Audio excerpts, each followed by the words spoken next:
Hoy es el Día Mundial de Concientización sobre Síndrome de Down y quiero saludar porque está aquí con nosotros la doctora Silvina Cisterna. Doctora, ¿cómo está? Muy bien, muchas gracias por la invitación. La doctora es especialista en ginecología y obstetricia del Hospital Privado de Comunidad, pero además especialista en genética médica, así que vamos a hablar de estudios prenatales para detección de enfermedades, especialmente síndrome de Down. Y lo primero que quiero preguntar, desde una explicación científica, ¿qué es el síndrome de Down?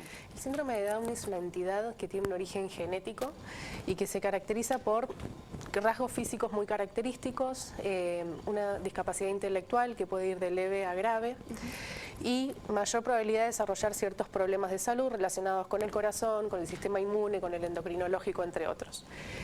Tiene un origen genético, como te había dicho, y esto se debe a que hay más cantidad de información genética del cromosoma 21.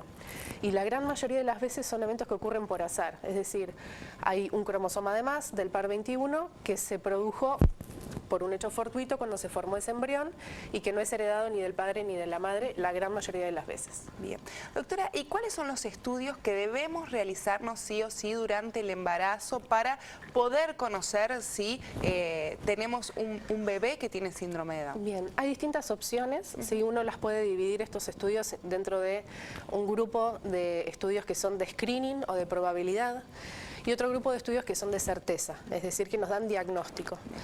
Los estudios que son de probabilidad nos estiman un riesgo, nos dicen cuán probable es que este embarazo tenga una anomalía cromosómica, por ejemplo el síndrome de Down. Y que después, si estos dan alto riesgo, justifica o se ofrece, digamos, corroborar o certificar esto, si está realmente o no, con un estudio invasivo que es la punción, que es el único estudio de diagnóstico que hay hoy disponible en el embarazo. Bien, bueno, esto es importante saber que no siempre que este primer screening de alterado hay que ir a punción, ¿no? No, o sea, no siempre se discute con la familia las opciones de estudio que hay.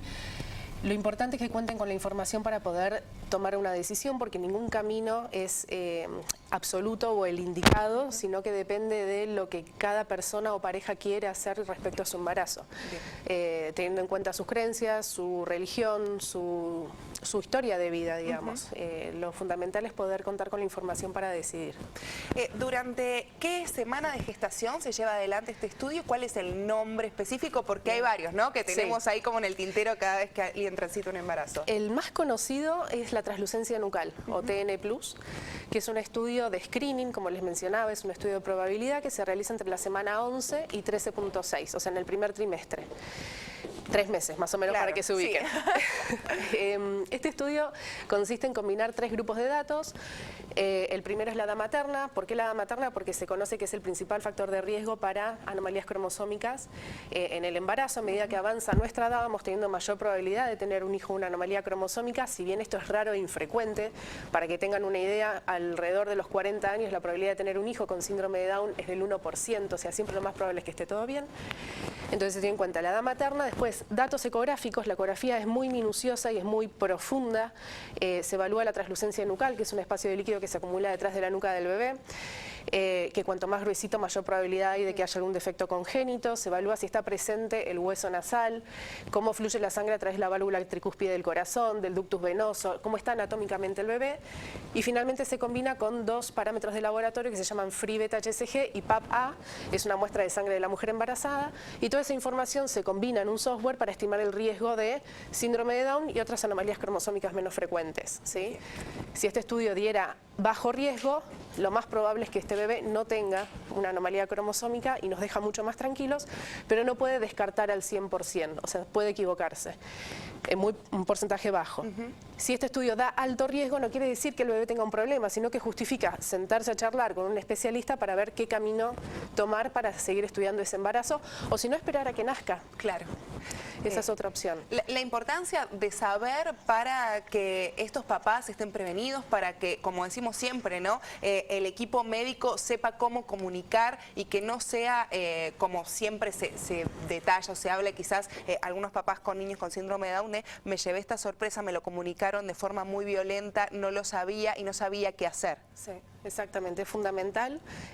Bueno, hay médicos que se especializan en esta área, suelen ser obstetras, especialistas en genética, en medicina fetal, y es fundamental hablar con nuestro obstetra de cabecera, preguntarle, informarse, para poder entender qué es lo que se va a hacer y qué alcances y qué limitaciones tiene para poder después estar más tranquilo al enfrentarse al resultado del estudio. Bien. Doctora, por último quiero preguntarle cuál es el consejo para aquellas mujeres que aún no han empezado un embarazo, pero que lo están pensando o que están transitando sus primeras semanas. Que se informen, justamente, que puedan charlar con su obstetra de cabecera, con el médico que las atienda, para entender de qué se tratan cada uno de estos estudios, no solo el ATN, sino también otros estudios como el ADN fetal, la punción, qué implica hacer un scan fetal, todos estos estudios que se proponen hacer durante el embarazo, para que bueno, puedan decidir qué camino tomar, qué hacer. No hay ningún camino correcto, lo importante es que la información permite tomar decisiones que más se adecúen a lo personal, a lo que vive cada pareja o cada persona. Bueno, más adelante podríamos charlar también de todos estos otros estudios, ¿no? Sí, por supuesto. Para saber qué es lo que puede detectar cada uno de ellos. Muchísimas gracias. No, gracias a vos.